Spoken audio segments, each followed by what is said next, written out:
চুল ছেড়ে সকাল সকাল কোথা দিয়ে ঘুরছি সেটাই ভাবছো তো? তো না, একদমই ঘুরে বেড়াচ্ছি না, গেছিলাম দুধ খুঁজতে। তো আজকে তো শনিবার আর নীল পুজো, তো শনিবার নীল পুজোর জন্য তো দুধ লাগবেই, তাই না? তো দুধের খোঁজে গেছিলাম। আর এদিকে দেখো আমার ছোট্ট সোনামন্নাটা দিদি মানে অশ্মির ছোটোবেলার জামা পরে ঘুরু ঘুরু করছে, তো ও আমার সঙ্গে একটু গেছিলো। তো ও দিদির চটি পরেছে, দিদির জামা পরেছে। তো যাই হোক, আমি তাড়াতাড়ি করে চলে এসেছি, তাড়াতাড়ি রেডি হয়ে নিয়েছি, কারণ 12:30টার থেকে পুজোটা শুরু হয়ে যাবে। তো এদিকে সামান্য কিছু ফল আমি কেটে নিয়েছি, আর এটার মধ্যে দুধ, গঙ্গা জল আর ঘি নিয়েছিলাম। আর ডাবের জলটা না পাওয়া যায়নি। আর এই ব্যাগটার মধ্যে ছিল আমার মানে ফুল, ধূপকাঠি, মোমবাতি এই সমস্ত ছিল। তো আমি তো চলে এসেছি গাড়িতে উঠে। তো গাড়িতে অনেকটাই ভিড় ছিল, মানে ভিড় ছিল তো 5-6 জন গাড়িতে বসেছিলাম, তার মধ্যে পুজোর থালাটা ছিল, সেইভাবে আসাটা ভিডিওটা করতে পারিনি। আর দেখো আমি যেখানে পুজো করব সেই কাকিমাদের বাড়িতে আমি চলে এসেছি। আর এসে দেখি কাকিমাদের কিছু গোছানো হয়নি। তো আমি ভাবছিলাম যে তাড়াতাড়ি হয়তো পুজোটা হয়ে যাবে, তো এসে দেখি কিছুই গোছানো হয়নি। তারপর একটু হাতে হাতে কাকিমার সঙ্গে গুছিয়ে দিয়েছিলাম। আর এদিকে ব্রাহ্মণ মশাইও চলে এসছে, দেখো। ওং বিষ্ণু ওং বিষ্ণু বিষ্ণু তদ বিষ্ণু পরমাং পদ সদা পশ্যতি সূরে দেবী ইব চক্ষুরাতম অপবিত্র পবিত্র সর্ববস্তাঙ্গত বিভজৎসয় পুণ্ডরিকক্ষং সাভাজ্যভ্যন্তর শুচি নমঃ শুচি নমঃ শুচি নমঃ শুচি। তো আমাদের যা পুজোটা হয়ে গেছে। আর এই দেখো কপালে ভস্ম মাখিয়ে দিয়েছে। প্রথমেও ভয় পাচ্ছিলাম যে কী নাকি, তারপরে বললো যে না এটা সেটা নয়। তো যাই হোক, দেখো এখন আমাদের জল ঢালার পালা চলে এলো। তো এক এক করে আমরা সবাই মিলে ঠাকুরের মানে শিবলিঙ্গে জল দেবো, ফুল, বেলপাতা, ফল দিয়ে নিবেদন করব। তো ব্রাহ্মণ মশাই মন্ত্র পড়ছে, এত সুন্দর লাগছিল।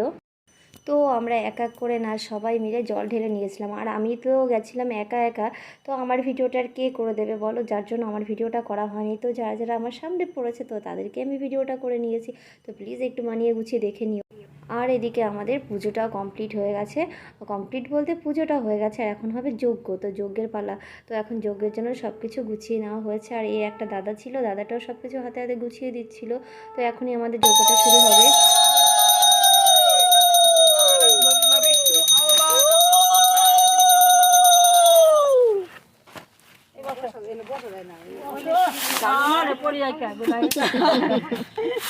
নাগরদোলায় বসছে। ওম তদ বিষ্ণু পরমং পদ সদা পশ্যন্তি সূরে এতুষ্ণাতে স্বাহা। ওম তদ বিষ্ণু পরমং সদা পশ্যন্তি সূরে এতুষ্ণাতে স্বাহা। ওম। তো পুজোটা শেষ হয়ে গেছে। তাও পুজো শেষ হওয়ার পরে কি কোথায় এসে গেছি, তাই না?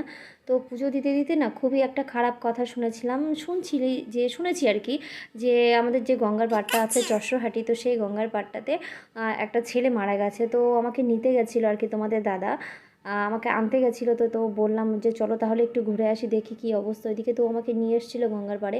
আর এই যে দাদাটা দেখেছো, যে পাপড়ি চাটের দোকান, তো এই দাদাটা মানে আমাদের একটা দাদা হয়, তো প্রসাদ তো দিতেই হবে না, তো সেই দাদাটাকে একটু প্রসাদ দিয়ে দিলাম। আর পাশে ছিল একটা আরেকজন আইসক্রিম দাদা, তো তাকেও আমি একটু প্রসাদ দিয়ে দিলাম। মানে অনেকেই ছিল, তো সবাইকে তো দেওয়াটা সম্ভব না, যারা আমাদের খুবই চেনা পরিচিতি, তো তাদেরকে একটু একটু করে প্রসাদ দিয়ে দিলাম। আর এদিকে দেখো প্রসাদটা ঢেকে নিলাম। আর তোমাদের দাদাকে আমি বলছিলাম যে তুমি একটু খাও, তো বলছে না আমি এখন খাবো না, বাড়িতে গিয়ে একবারই খাবো। তো যাই হোক, এই দেখো আমাদের এদিকে মানে ওই দিনটাতে মানে নীল পুজোর দিনও এতটাই ভিড় হয়েছে। এখানে গঙ্গার পাড়টা তোমাদের একটু দেখাচ্ছি।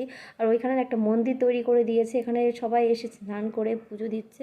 তো খুবই ভালো লাগছিলো। তো আমি তো আরুকে নিয়ে এখানে আমার আসাটা একদমই সম্ভব না। তো কেমন লাগছে প্লিজ কমেন্ট করে জানিও, দেখিও। আর এদিকে পুলিশটা দেখেও না আমার ভয় ভয় লাগছে। আর এদিকে আরু দেখো কি মজা করছে, তাই না? ও যেখানে যাবে সেখানেই ওর মজা করবে, ওর না আছে ভয় না আছে কিছু। এদিকে দেখো তোমাদের দাদা চুপ করে দাঁড়িয়ে আছে, আমার কখন ভিডিওটা করা হবে। তো যাই হোক, বাড়িতে চলে এসেছি। আর এসে এতটাই শরীর খারাপ লাগছে, পুরো ঠান্ডা গরম লেগে গেছে। তো একটু অন্ধকার করে শুয়ে রয়েছি। তো শোয়ার পরে একটু সন্ধ্যা লেগে গেছিলো, তো সন্ধ্যা দিয়ে দিয়েছি। আর আমি না প্রত্যেক বছর 3টে মোমবাতি জ্বালাই। তো একটা হচ্ছে অশ্মির, একটা আরুর, আর একটা আমার ঋষি বাবার। তো ঋষি যেখানে থাকো বাবা ভালো থেকো, তোমার জন্য আমি প্রত্যেক বছর পুজো করি, এবছরও করেছি।